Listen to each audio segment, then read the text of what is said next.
Aloha! Welcome to Netra's News. I'm Netra Halperin, and I am really excited about this show tonight. This is going to be all about animals, animal welfare, and we have three experts in the studio today on various fields of animal welfare.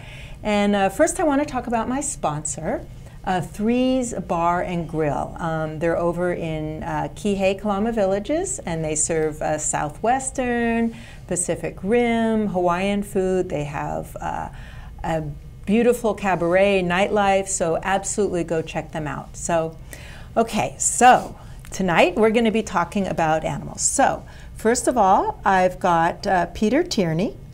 He is the Vice President of the SPCA Maui. Exactly. Thank you for having us. I'm very excited to hear what you're going to say. Okay, great. And we've got Jennifer Drout. Jennifer is the president of the Feline Foundation. Thank you. And we've got Jocelyn Bouchard, the CEO of the Maui Humane Society. Yes. Thank you. Thanks for having me on. You're welcome. I'm very happy to have you all here. So I guess I could start with you. So please tell us, what does the SPCA Maui do? Okay. Thanks for having us. And SPCA Maui is a relatively new animal welfare organization here on Maui. Our mission is to create a No More Homeless Pets Maui. That means a place where every animal has a good, safe home, and to stop the killing of companion animals as a means of population control. Right now we are focused on spay and neuter services here on Maui. We work with our local veterinarians, providing spay and neuter services at accessible and affordable rates. So someone with a dog or a cat can call SPCA, and as quick as the same week go to a private local vet and have their dog spayed or neutered, or their cat spayed or neutered. So that's our primary goal right now. Our long-term goals are, of course, to buy and maintain and operate a mobile spay-neuter bus.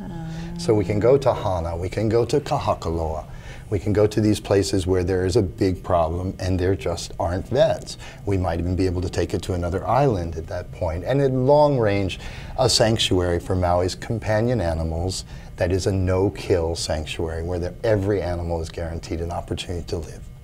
That sounds like a very lofty goal, and I absolutely support everything you're doing and hope you can reach that. And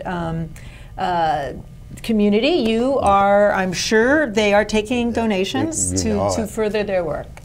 Anybody who would like some information, I might as well put the plug out here. Yeah, go for it. They can visit our website, spcamaui.org.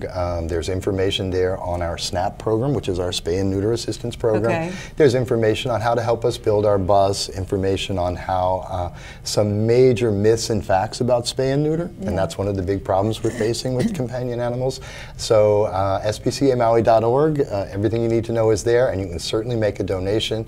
We are an all-volunteer nonprofit organization. Okay.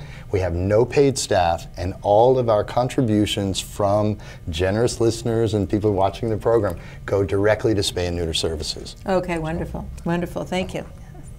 Okay, so now Jennifer Drout. Thank you. The Feline Foundation of Maui is, again, a nonprofit 501c3 all-volunteer organization, and we are dedicated to humanely controlling Maui's stray and feral cat population through a method called Trap, Neuter, Return, where volunteers go out to the areas where there are existing stray cats, and we trap them, bring them in to be sterilized, fixed, and we return them back to where they came from, and then they're watched under the ongoing care of a volunteer caretaker to make sure that they're healthy and safe. And the method here is actually through natural attrition. Over time, the cat numbers stabilize and eventually will decrease.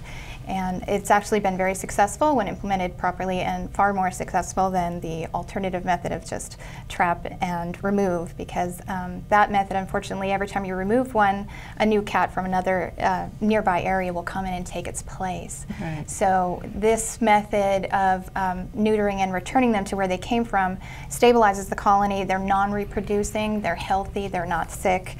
They stop a lot of their nuisance behavior once they are sterilized. They're no longer fighting or mating or any of that nuisance behavior, and the colony becomes much more manageable, and we can deal with it much easier.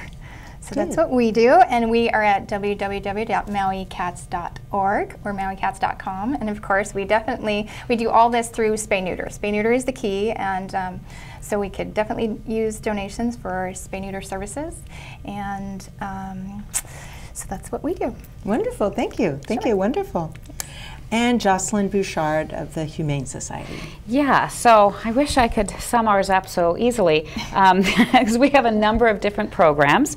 We are Maui's only open admission shelter, which means we are required to take every animal that comes to us, friendly, tame, or friendly, not friendly, healthy, not healthy, and everything in between. At the rate of, over the past a couple of months, we've had them coming in at the rate of 30 per day, every single day.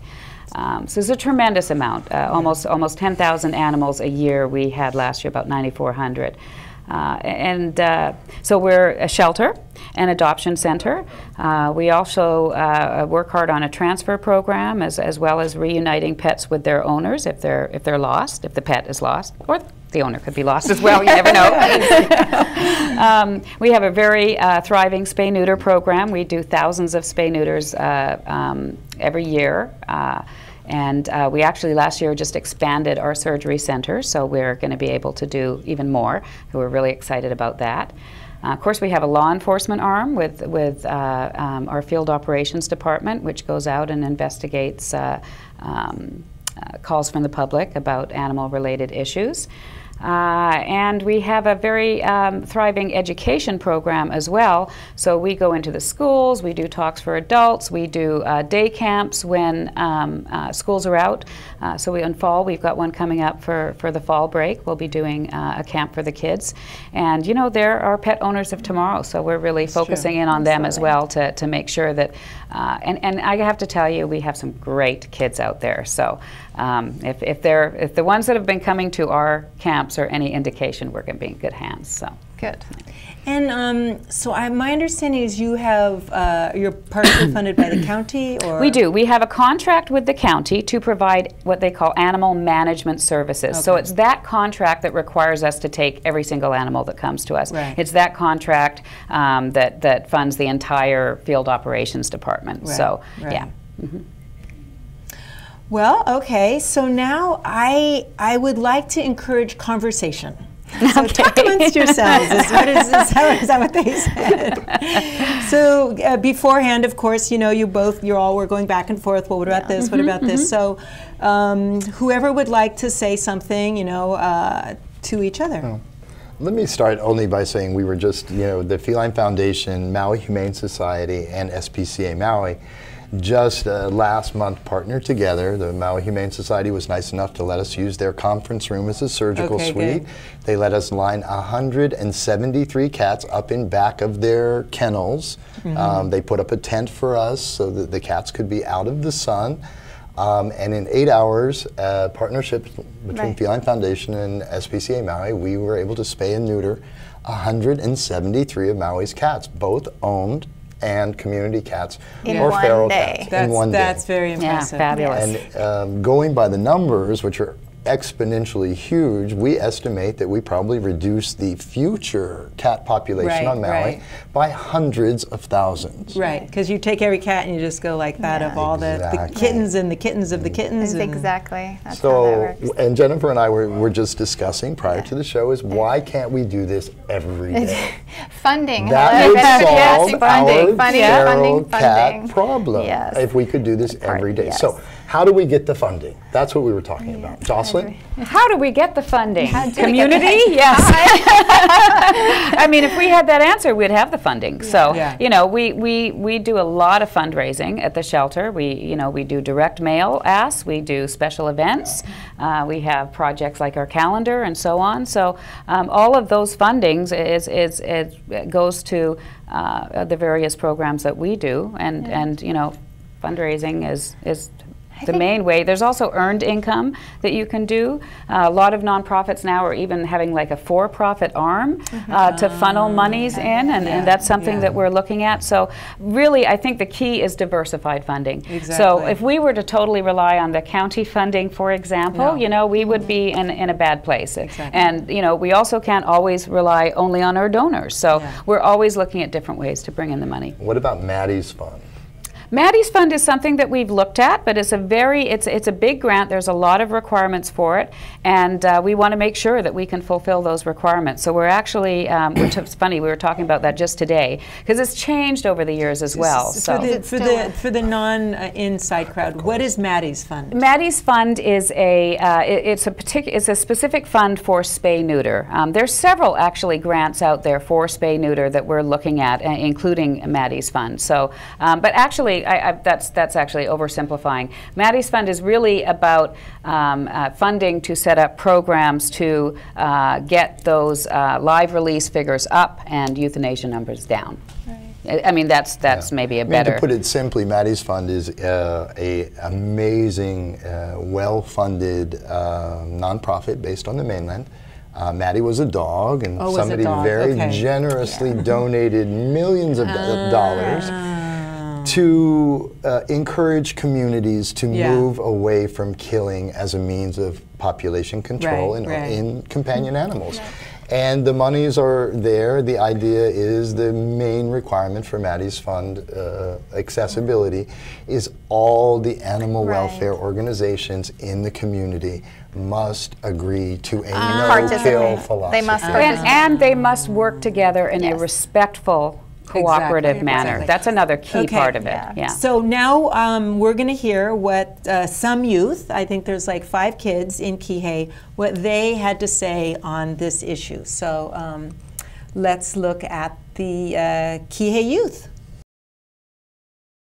Feral cats are basically descendants of domestic cats that have been born and live without any human contact. They sometimes can live in colonies or live alone. They usually don't like to be around humans, and they fight other cats. Some experiences that I have is I have my own cat, and in my backyard there was a gulch where they all would live and go around in their colonies, and they would come up and eat my cat's food, and they would fight at night, and it sounds like babies are crying when they're fighting, and it's very hard to sleep. Also, people to stop that when they buy cats from the Humane Society, or if they just get them from someplace, they should just automatically get them neutered and spayed so they don't have to worry about that problem. Because I know, when we got my dog at the Humane Society, they forced us to do that because so that they don't have to worry about all the puppies. So I think that's a really good thing to do. I think we should, because they're starting to kill our birds and our natural birds from Maui and stuff. So I think it's probably a good idea that we're feeding them instead of having them eat our birds and our pets. They should either put a stop to it, or just people, if they see them, just kind of let them be, because they have their own, life. And if they put when you say put a stop to it, how could it be a stop be put to cats? Either not kill them, but just have them have just a home, or something where just the cats can be around, and I don't know, that's a place where they just have food or stuff. Yeah, just so cats. Well, I think it's okay to adopt them, because if they do adopt them, then it puts a stop to them killing our birds and stuff like that. It gives them so they don't argue, and like she said, it doesn't make any noises at night and stuff like that. I know one reason why they have to kill them is because when more cats come in, there's no room for them, so the ones that they've had probably for a while that no one really wants, they have to put them down for room for the other ones, just like how they have to do with dogs. So. And do you think that that's a good way to handle handle the cat overpopulation problem? Yes and no, but like, I think if they're healthy and they're like brand new, instead of just like killing them, let them at least like, you know, live and maybe like keep them, or like, you know, someone like one of the volunteers that works there, that has a good like relationship should at least take them, or, you know, have them be like a foster home for a little bit, and then maybe let them go. But They're like really healthy, but they shouldn't put them down. I disagree with the killing the animals because I think that's wrong. What I think that they should do is, I understand how they have the overcrowding situation, so they should have the new kittens and the new cats that they have come in, and maybe what they should do with the old ones, instead of killing them, which I think is wrong, instead they should maybe put them on sale or make another room in there for them, put them on a lower price, or even when they just get older and people aren't buying them, just even have them for free. I think, like what she said, like to put an advertisement up, or like make a commercial to do it. I also agree with the advertising, using the commercials and the flyers and stuff at Petco. Another reason that you could do is just to kind of go around.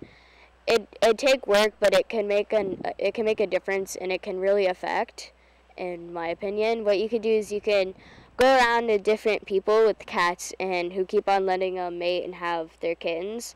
What you can do instead is just kind of explain to them what the issue is and the problem is, and maybe kind of give them some more information and details on what can be done and how it's becoming a problem.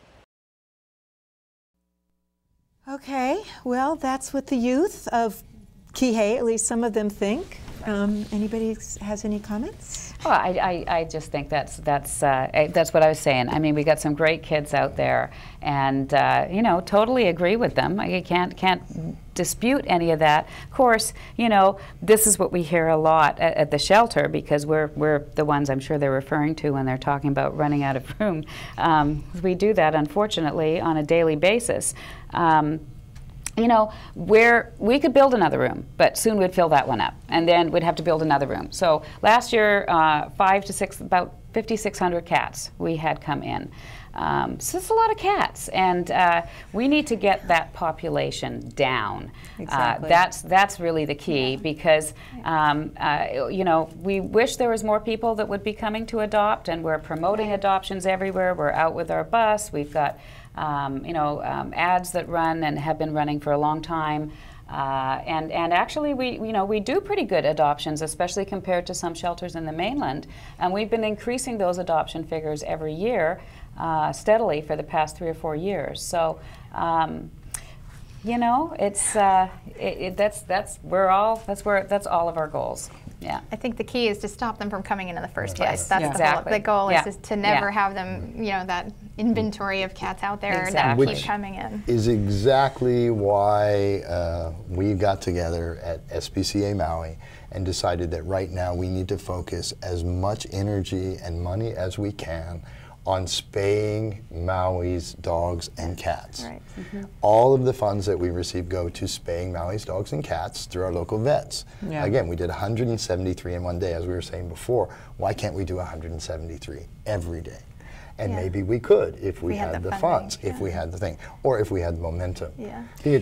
Now back to this Maddie's Fund. So you're saying that all the organizations, so basically you folks, I guess there's Ninth Life, and they're already the no-kill, but would it be possible, if you knew that money was coming, to commit to a no-kill policy? That would be a question. Well, first of all, no, not immediately, but that's not required. Oh, it's not It's required. required that you work towards it. Oh, They okay. know There. that you can't have- overnight become, Okay. you know, and spay-neuter is absolutely the #1 thing to address the overpopulation issue. The problem is it doesn't help the animals that are in the shelter today. It's not going to help the animals coming in the shelter tomorrow. So adoptions are critical. That's the short-term solution, is adoptions, getting them back to their owners if they're lost. Those are the short-term solutions, combined with education for those sorts of things. Long-term, you know, absolutely, the spay-neuter is going to stop them from coming Right, in. exactly. Exactly. But as long as we have them coming in at the numbers that they're coming in right now, and keep in mind, I heard her say something about little kittens and older cats, and we get the whole gamut, and our kittens do really well. But when we have a lot of kittens in the shelter, people don't look at the adults. So, and when we have a lot of puppies, we have trouble adopting out the adults. So, and I also heard a comment about doing specials, and we've been doing that. We actually did free cat adoptions for a couple of months last year, 3 months, I think. Coming up next month, it's Adopt a Dog Month, so we're going to have dogs 7 years and older are going to be no adoption fee. We're going to waive the adoption fee. We're also, we have a little prize wheel. It's kind of fun. So people can spin the prize wheel. We're calling it Pick Your Pooch and Spin to Win. So they pick, they choose a dog that they want to adopt, and then they can spin that wheel and get anything from, I believe it's 10% to 100% of the adoption fee waived. So, we're really always watching what people are doing on the mainland and other places, and we're not no shame, right? We'll if we see a good idea, we're but the bottom line is there's just not enough homes for every stray animal that's out there. And what is the reason for that? I've heard different things, but is there some community-wide reasons why there's not enough homes? Well, I think that we have 60% of our households have pets. There's about 65,000 pets out there right now in homes. It is not everybody can have a lot of pets. Some people can't have any pets for whatever reason. They don't like them. We don't want pets going to them. They travel a lot, so it's not. So there are some valid reasons for not having pets, and there's certainly valid reasons for only having one dog or a couple of cats and that sort of thing. We do know there is no valid reason for not spaying and neutering your cat or dog unless you are intending to intelligently breed. And responsibly breed. But otherwise, spay and neuter is the way to go, and it has to be the answer. It is the answer. Right. It's agreed. I think that everyone would agree. We cannot adopt our way out of this problem. And especially not with cats. I mean, at one point somebody estimated there was 500,000 cats on this island. I mean, there's not enough homes. Nobody really knows. Nobody really knows how many there are. Nobody knows that on this island. Nobody knows. And possibly twice that many. It could be. It's anybody's guess what's out there. And so that's what. When you look at the numbers, there's just no way possible to get all of those animals. And as far as cats are concerned, the majority of those are stray and not adoptable. They couldn't be placed in a home because they're not really domesticated and tame and sweet. I've trained a couple. If you get them young, you can do that. But if they're already 6 months, you're fighting a losing battle. And keep in mind there are some cats, because I've been really focused in on feral cats over the past couple of months because there's been some issues in a couple of areas. And so went out to a colony, a very large colony of cats, and where there's been a lot of dumping done as well. So explain to the audience, what is dumping? So what that is that those are people that can't care for their cat any longer, and rather than bringing it to the shelter or somewhere or finding another home for it, they're abandoning it, which is illegal. And a lot of times they're abandoning them at these colonies because they know somebody's feeding and taking care of the cats. Right. What we found there is that there's a whole, so some of those cats are tame and they're coming up to you, and some of those cats are just really scared and freaked out, and even when we bring them into the shelter it takes a little while, but yes, we can tame them up. And some of them are just feral, and those cats, especially older ones, that is the definition of a feral cat. They don't trust humans, and rightly so, because some of the horrible things that happen to them. I mean, I don't know if folks remember the court case that is still going on, but with the I'll call them kids, but I think they were in their early 20s, late teens, early 20s, who were shooting arrows at the cats in EL Valley. We see that a lot. We see pellet, and we go in to spay feral cats, and we find pellets in them. And so that's something I definitely want to say is I think people feel like, oh, it's Hawaii. There's no winter, so no big deal, right? And besides, cats used to be wild years ago, so they'll be okay. They're not okay. And if they're in a well-managed colony, but there's a limit to how many cats, and most colonies are at that limit. So adding another cat in there can really upset things. A question: if it's we've established it's against the law to abandon your cat, aside from being inhumane and probably immoral. Has the Maui Humane Society or the Animal Control for Maui County ever cited someone for abandoning cats? How many citations were issued last year for? I don't know, but let's look at that, because how do you prove it? Because we know that there's cats being dumped. Well, sometimes we can find. We'll have somebody that says, "Hey, I saw this person, and I got the license plate number." So that's really rare. We rarely catch people dumping animals. You know, most people are do it at pretty night. Exactly. Yeah. And like any, I mean, I wish we could. Trust me, that's one group I would love to get at. So. And like any the crime, anything like that, I always look at, okay, did that person have options? You know, are there things they could do? Let's just say they are leaving the island, or they move somewhere cats aren't allowed, and they don't have any friends that have cats. And like, you know, as a community, it's about creating options, and I think that's what we're all talking about here is, but can somebody talk about the health benefits of spaying and neutering an animal? All the reproductive cancers are certainly decreased, if not eliminated, and there's behavioral benefits as well. Certainly, dog-on-dog aggression, dog-on-people aggression, which we are seeing tremendous growth and increases. Actually, I have to tell you, we're not. We're not. We're just the hearing numbers more are actually about them, down. Yeah, we're hearing more So about what them. are There's the been numbers? there's been a couple of really high-profile stories out there. I think that's why people are sort of thinking, wow, this is out of control. But in fact, we're seeing. I think we saw half the amount of dog to human. Well, let me back up. We received calls about. Doesn't mean that there's not other bites happening out there, but we can't follow up on them if we don't know about them. So the calls that we've received in the past 2 months, half of what we received last year. So there's not necessarily more, but I think it's definitely something that people are really, you know, aware of right now, because there has been a couple of really horrible and high-profile cases. So. And there might be, some people might think, oh, you know, I don't want to spay my dog because then he won't be a man, or, you know, I mean, he's not a man anyway, but, you know, he won't be a real male, and, you know, I want my dog to be a real male.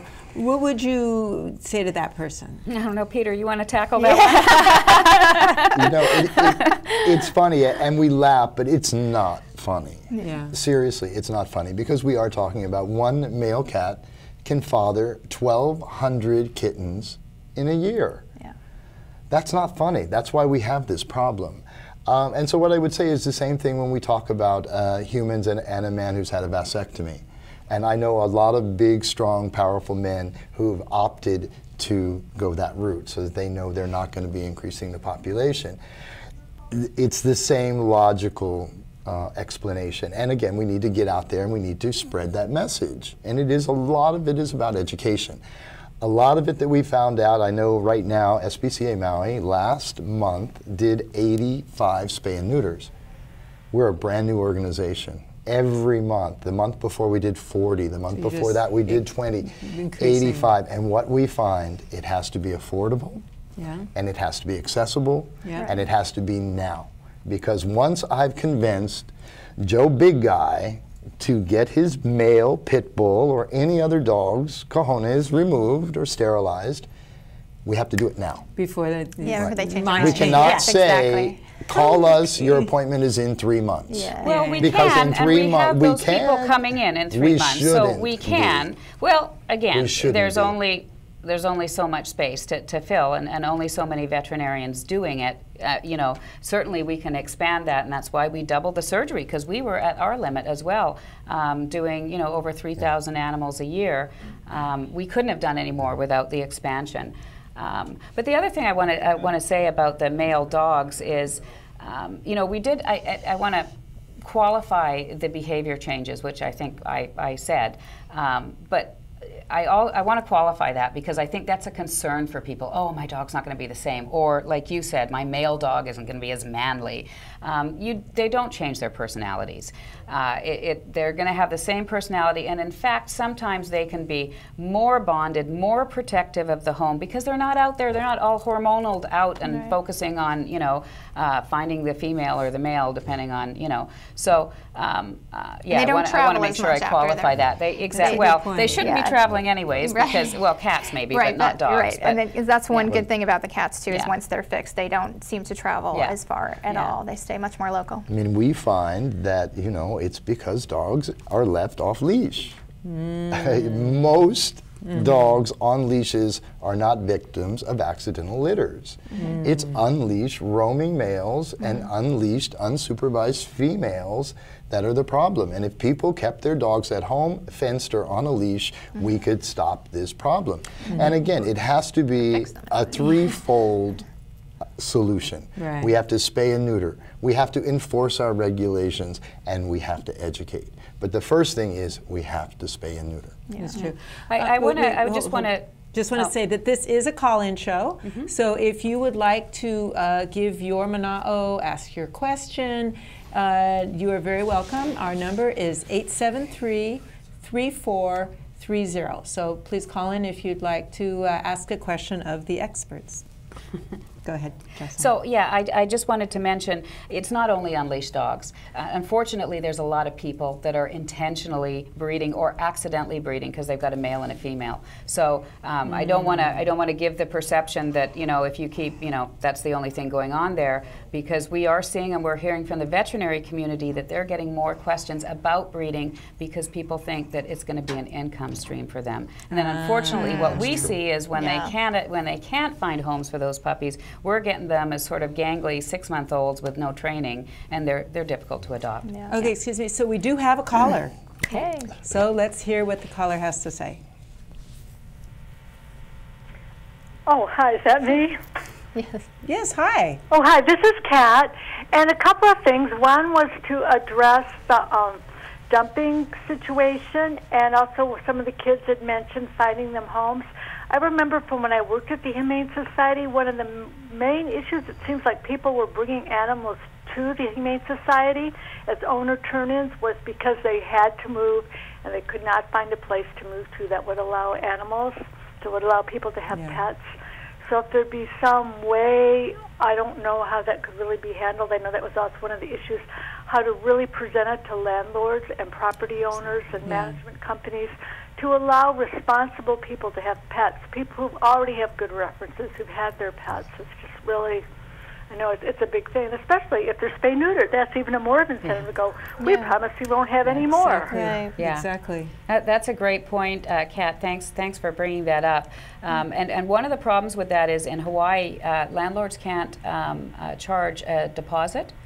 They can't charge anything more than, now I'm not going to necessarily have this exact, but they can only charge like the first and last month's rent. So they can't charge, like you'll see on the mainland or other communities. Somebody's charging me $25 a month.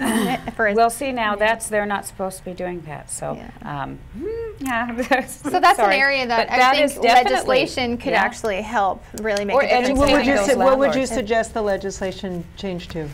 Well, I mean, you could actually give incentives to landlords to do that. I hate to say that, but I mean, it would cost money. But if you gave an incentive to landlord to allow, especially if it was an altered fixed cat, they get some sort of a credit or something through the county, some sort of recognition. But giving people a benefit for doing the right thing is a very good motivator. The other thing too, the problem on Maui specifically, is there's a lot of absentee landlords. So a lot of the rentals are being done by rental companies. And I had a friend, for example, that left the island and wanted to rent out. She had like acreage, and she had trouble finding a management company that would allow her to rent to people with pets in her own home. It's true, and that's a problem too. When I've been looking for a rental, a lot of them just blanket every single. Yeah. Right. So we have another caller. Had another caller? Had? It says Kat Kihei. We just talked to Kat Kihei. Okay. Okay, so is there a caller? hung up. Caller is hung up. I Okay, heard. so let's move ahead. They'll call again if they want. You know, Yes. many mainland communities, it is perfectly allowable to have an additional security deposit for pets. It's called a pet deposit. And it can vary anywhere from one, a portion of 1 month's rent up to, whatever. And it is perfectly legal. I think that we certainly should look into that. I believe that pet deposits are legal in the state of Hawaii. And I believe, so we would want to check on that. And that if you are a responsible pet owner, there should be no reason to say, oh, I happily would put another $250 or you're paying $25 a month extra for I think this is a topic we've been discussing a lot on the radio too, is this is also a responsibility we have as pet owners. I think people don't realize that when they're irresponsible with their pets, they are affecting a lot more than maybe just what their pet is getting up to. And this is with the feral cat colonies, this problem we've had when colonies aren't managed properly, people are just feeding, they're not even spaying or neutering or whatever else they're doing, then it's not going to work, and it's going to give the whole program a negative perception, and it's going to be a lot harder to find those landlords that are going to rent or get the funding from the county or whatever it's going to be. So, yeah. And she just brought up a point I wanted to make earlier, that I think there's a lot of misunderstanding about exactly what responsible, at least for what we do, responsible trap, neuter, release, or return programs really are and what isn't. So there's a lot of people you may see out there just feeding cats and not fixing, and they're definitely not part of our organization or what we do. I mean, unfortunately, those people they have a good heart, but they're misguided, and feeding without fixing is just the recipe for population explosion, and that we absolutely do not support in any way, and it goes against everything we try to do. So when you're out there in the community and you see people just feeding and it's getting out of control, just don't think that that's a TNR program, and that's an example of what doesn't work, because that's not what we do. There's also, like you said, if you don't do it responsibly, I mean, our organization is all about going into where there are already existing cats. We're not bringing cats from another location to there. I mean, that's definitely not something that we do either. We just happen, to get a call or a complaint about where there is existing cats that are unspayed and neutered. They're causing a problem. Sometimes in commercial areas where they're, maybe you have a restaurant or a locale where the stray cats are bothering the tourists and getting in the way of business, and it does create a big problem. So we go into where there's an existing problem. We find a location where the cats can be out of sight. We get them fixed. We take out the sick ones. We get, the kittens adopted. We keep them out of sight. We get them spayed, neutered, and all of that nuisance behavior goes away. And if you feed them in a discreet location, then they're not going to come out to the tourists begging for food or trying to get into the garbage cans and all of that stuff. So that's responsible TNR. So that's what we do, as opposed to the other stuff that you see that may not. So you don't necessarily know. When you see something that's going on, don't just jump to the conclusion that, oh, that's a colony management that's gone wrong. So is that information anywhere? Like, I know there's such a thing as a registered colony. Can somebody actually go look it up on a website? Absolutely not. And the reason why, is a very good reason, because we brought that up earlier. It's dumping. Unfortunately. Okay. I can't even talk about where they are right now. I mean, I could give you examples of some really great ones that have been very successful, but I can't tell you where they are, because as soon as somebody finds out where they are, then people that don't like the Humane Society and don't want to bring them in there, they'll go to where these colonies, they know they exist, and they'll start dumping in our colonies, and that's not what we need to do. So give us an idea, how many registered feral cat colonies do we have?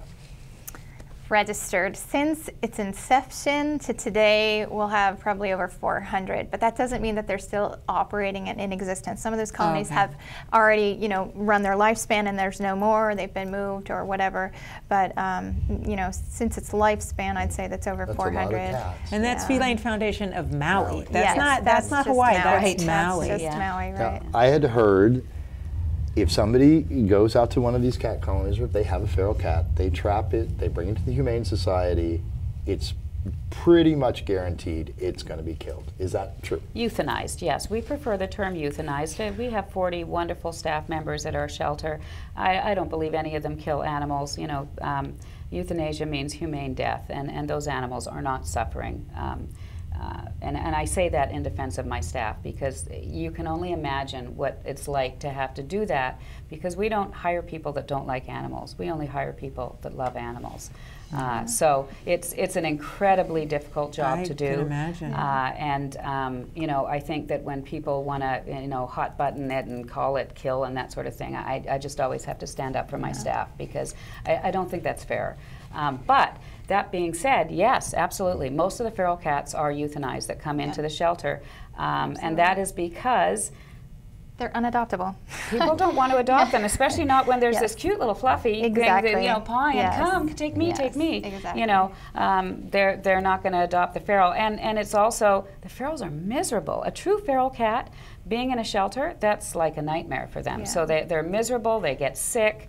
They've been adjusted to being in the wild, and they don't know how to deal with being enclosed in a room that's like, you know, too claustrophobic for them once it's been wild. It brings us back to spay and neuter. Spay, neuter, spay, neuter, spay, neuter. It is an amazing thing, and I know Jocelyn has seen it and Jennifer has seen it, but to see a huge quantity of cats in traps and they're not making a sound. 170 cats and there's not one meow. Why is that? Feral cats don't meow when they're trapped. Feral cats are generally quiet. If you when you cover them up. If you trap a cat and it starts screaming, and there's not a peep. It's an amazing thing, and to see these animals that probably sometimes the only time they've ever been touched by a human being is when they're in surgery and in recovery, and it's amazing. But again, 173 in 8 hours, we can solve this problem. We just need to work harder at it, and that's it. We all need to dedicate. Feline Foundation, Maui Humane Society, Ninth Life, Boo Boos, all of us need to get together and dedicate ourselves to the fact that we will stop killing companion animals as a means of overpopulation control, and that we will dedicate more funds to spay and neuter. We need to solve the problem in the beginning. It costs as much to spay and neuter a cat or a dog as it does to keep it in a shelter. So the smart thing to do is to spay and neuter now. What I would say to that is, I agree with that absolutely. What concerns me about the way that's being phrased is, it makes it seem like the shelters are the one that is causing the problem or perpetuating the problem, or the shelter is the only one that can solve the problem. And that creates complacency in the community, because what a community member is going to say is, see, well, it's not me, it's no big deal that my cat had that litter of kittens. If the Humane Society was doing their job, it wouldn't be a problem. So, you know, it takes all of us. It takes all of the agencies. It takes all of the community members. We can put on all the spay-neuter clinics we want, but if people aren't convinced and they don't come out and spay, then, you know, where are we? So I always want to temper that, and I'm not disagreeing, because I think, you know, that's what I was saying. We're always looking at ways that we can do more spay-neuter, do more, get more animals out into the homes that are in the shelter, etc. But, you know, we can't do that without the support of the community. I think it just goes back to that statistic in the beginning. I mean, for every one cat that you fix and take out of the breeding reproductive population, you save hundreds, if not thousands, from being born and entering in that. It is the solution to all of it. You have to stop before it gets to that point. Okay, we have another caller. So, hello, caller. The mystery. Oh, it's Lydia from Haiku. Hi, Lydia. Can't hear Lydia. Hello? Oh, there Hi, you are. we can hear you. Yes. Hi, I'm here. I'm enjoying the program. Peter, I've worked alongside of you doing the spay-neuter at the Maui Humane Society the last couple of times. I commend Peter for all his hard work and dedication, and Jocelyn and Feline Foundation. My question tonight is are you familiar with the Boo Boo Zoo? We have a Boo Boo Zoo film in. Right after this call ends, we're going to show a film on the Boo Boo Zoo. Okay. My question is, they're a nonprofit organization, right? Yes. Through donations. And I just recently have been informed that there was a raid on the Boo Boo Zoo. Are you familiar? Yes, and we'll see that as soon as any minute. As soon as we're through, we're going to talk. We're going to show the film on that. So Great yes, timing, Lydia. Great perfect. timing. You were psychic. And You again, knew it was coming. So yes. Thanks again for helping out at the clinics. I just found this out about 20 minutes into your program, and I've been sitting here very upset because I'm a big donator to the Boo Boo Zoo, my husband and I, and what I understand, it wasn't pretty, and I would like to know a little more about what happened. Well, why don't we roll that video? Aloha, this is Netra Halperin with Netra's News, and we are here at the Boo Boo Zoo, also known as the East Maui Animal Refuge, and I have the pleasure of introducing Sylvan Schwab. Good morning. And can you tell me, how did this all come about? Why is the Boo Boo Zoo here? The Boo Boo Zoo originally happened as occupational therapy for my wife Susie. That was 30 some odd years ago, and it evolved from there after she recovered from cancer. We still had the desire to take care of orphan, injured, and distressed animals, so we've continued that on for 30 some years now, and here's the Boo Boo Zoo, overgrown. Overgrown. So I think you told me before that she was going to a doctor who practiced Eastern medicine, and he diagnosed that what would help her survive cancer would be to have a will to live. Exactly. The will to live is something that you can't force, and if you lose the desire to live, you lose that drive that your body has to recover. Right. And so, knowing my wife for a little while before I found out that she had cancer, I knew that she always wanted to go to the pet shop and pick out the little sick one back in the corner. So I started collecting little sick and injured and orphan critters for her to take care of as part of her occupational therapy. That's amazing. Okay, well, let's go see it. Shall we go see the Boo Boo Zoo? Yeah. Let's go. So Sylvan, tell me about the deer. Well, right now the deer that are here have accumulated over the last 20 years, and most of them were brought in as orphan babies. Yeah. Some were sick or injured by cars, but most of them were orphans. Yeah. And because of the delicate environment that we have on Maui, instead of releasing the deer back into the wild as is required by law, the local Department of Land and Natural Resources and the Nature Conservancy preferred that we keep the deer here or euthanize them, and since we're a no-kill facility, keeping them here was the only option. And so over the last 20 years we have accumulated over a dozen deer, and now that there's a new administration involved, they really want to try to adhere to the law more rigidly. And so the deer that are here, we're going to try to grandfather in and separate out from the other animals so they have their own area, because you are required to separate wildlife from domestics. And even though they came in with other animals that were in the wild, such as goats and pigs, only the deer are considered wildlife. The goats and the pigs are considered feral domestics. So since the law requires you to separate wildlife from domestics, now that we've become a little larger and added a few more deer into the group, we're going to need to separate them, and so we're preparing a new area across the stream here that just the deer can be in. They like to go there anyway.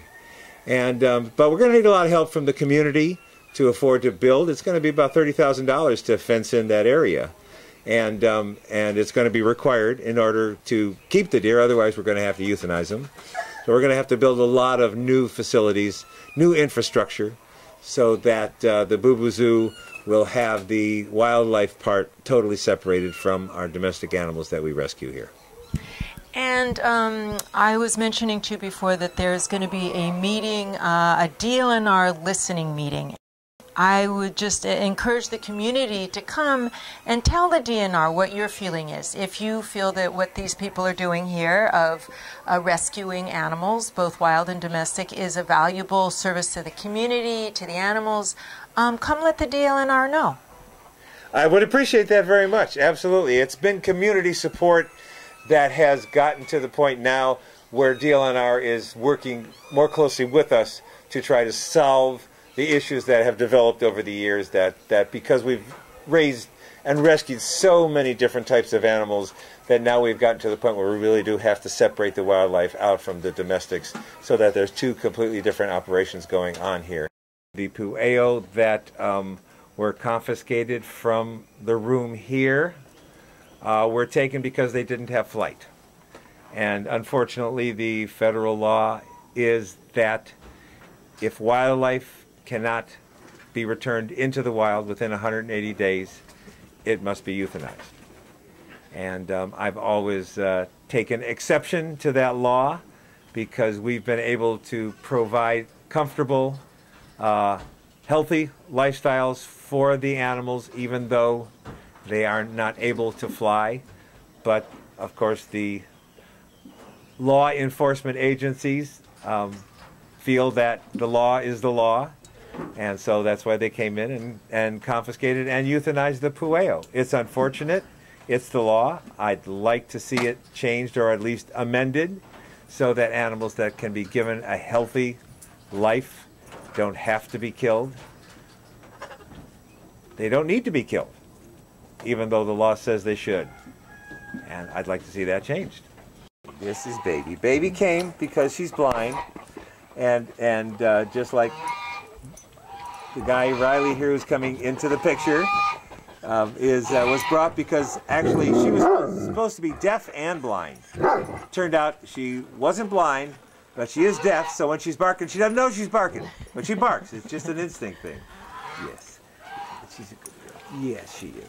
The baby here was on a ranch that she was born with another calf, and she was born blind, and the rancher asked the wife to start bottle feeding her, and that lasted about 2 days. And apparently the rancher's wife had a lot more duties than just bottle feeding a baby. So now Baby's a big baby, but she's very sweet. She just can't see. But we have a lot of blind animals, and they all seem to get around as long as you give them the same area to operate in all the time. They don't seem to have a problem getting around, and of course if Baby bumps into things, it's usually things that lose, and Baby does just fine, because Baby's got a good hard head and a nice set of horns, and so if you're one of the things Baby walks into, you'll want to move. Okay, so any comments on the Boo Boo Zoo? I think what he does is amazing. Kudos to you, Sylvan. Good job. They have big hearts up there, that's for sure. Do. And it is. I mean, we all understand that, and like Sylvan was saying, I mean, there's something very, very important and very amazing about the human-animal, companion-animal bond and connection.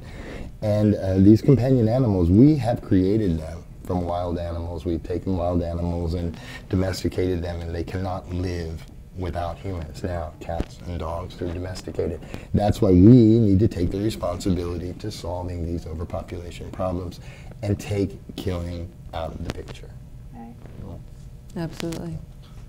Spay, neuter, spay, neuter, spay, neuter. We can't say that enough. That's the answer.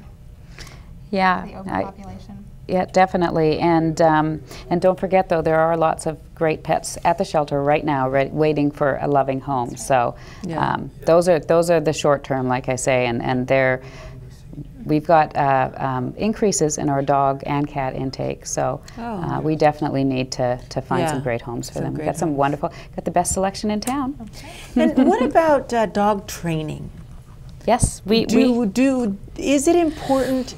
I mean, cats, you don't need to train. But cats can train. You can. Is it important to, especially big dogs, little dogs all too. dogs. Is it important to train a dog? Absolutely, it's important to train a dog. It's important to train and socialize your dog so that they are, again, it goes to that whole responsibility thing and showing people how wonderful these animals can be.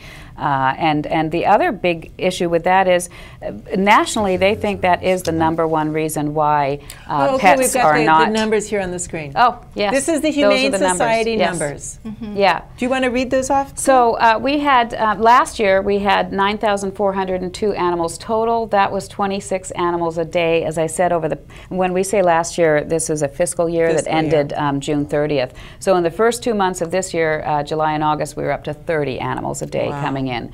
And you can see the dog numbers there, and live release is an industry term that means adoptions, returning to owner, and transfer to adoption guarantee agencies or programs.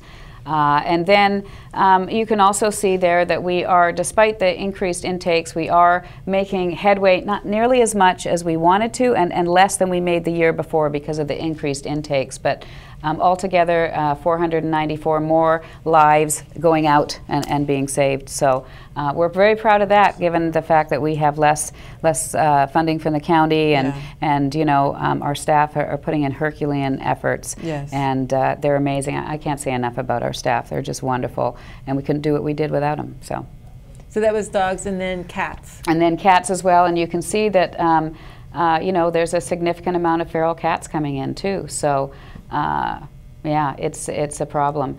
And we also find that cats are more difficult to adopt out, I think because they are more readily available in the community. Again, you have all these neighborhood cats out there that people are adopting. So you know, that's why we waived the adoption fee to try and get compete. Those numbers up, because there's a they're all over Craigslist. So I see 84 less euthanized. How many animals were euthanized at the Maui Humane Society last year, Jocelyn? I would have to go look for that figure, but I can tell you this. I can tell you that all our stats will be up on our website by the end of the day tomorrow. So certainly if you check in over the weekend, you'll be able to find all of those numbers. We are not trying to hide these things. It's very unfortunate, and that's why I want to make sure that people understand everybody needs to work at this. Definitely the agencies. We provide the programs, we provide the education, we provide the services, but it's up to the pet owners themselves to take that step and get them spayed or neutered, train their dogs, leash their dogs, you know, not abandon their cats. Those are the people that really hold the answers. So, yeah.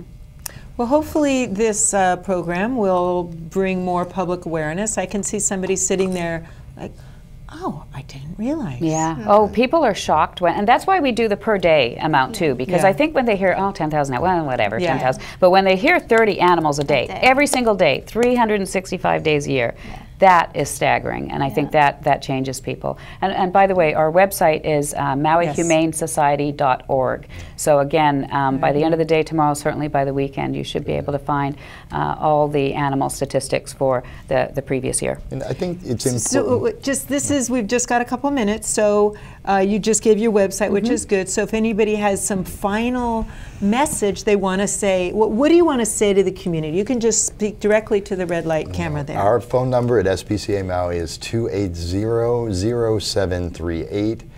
If you call us for spay-neuter assistance, we will not say no. We will find the money. So please, do it for your animals, do it for Maui, and do it because it's the right thing to do. Again, it's spcamaui.org. I'd just like to say, if you have any questions about feral cats and maybe you see some stray cats in your neighborhood, you're not sure what to do or how to handle it, you can give us a call too. Our number is 891-1181, or you can go to our website too, www.mauicats.org, and send us an email about your situation, and we'll give you a call back and try to help you figure out a way to handle it responsibly and humanely. Okay, so Maui Humane Society, as I said, mauihumanesociety.org. We're on the Mokulele Highway, about halfway between Pu'unene Sugar Mill and Kihei. Our phone number is 877-3680. Our spay-neuter hotline is 877-3616. And we have a great Facebook page as well, so check us out on Facebook. We've got all our pets there, so if you're missing a pet or wanting to adopt, you can check them out there. Okay, wonderful. So again, I wanted to thank all of you for coming. I think this has been an amazing show, and I hope out of this show comes this great collaboration, and you all work together, and you get Maddie's money, and get all these millions pouring in, and everybody can get their cats and dogs spayed and neutered. And I want to thank my sponsor, Three's Bar and Grill. It's delicious, scrumptious food, and it's in Kihei Kalama Villages, Southwestern, Pacific Rim. They've got lots of wonderful events. They're real kind of classy and casual and sporty all at the same time. So thank you so much for coming and watching, and we hope to see you again on Netra's News.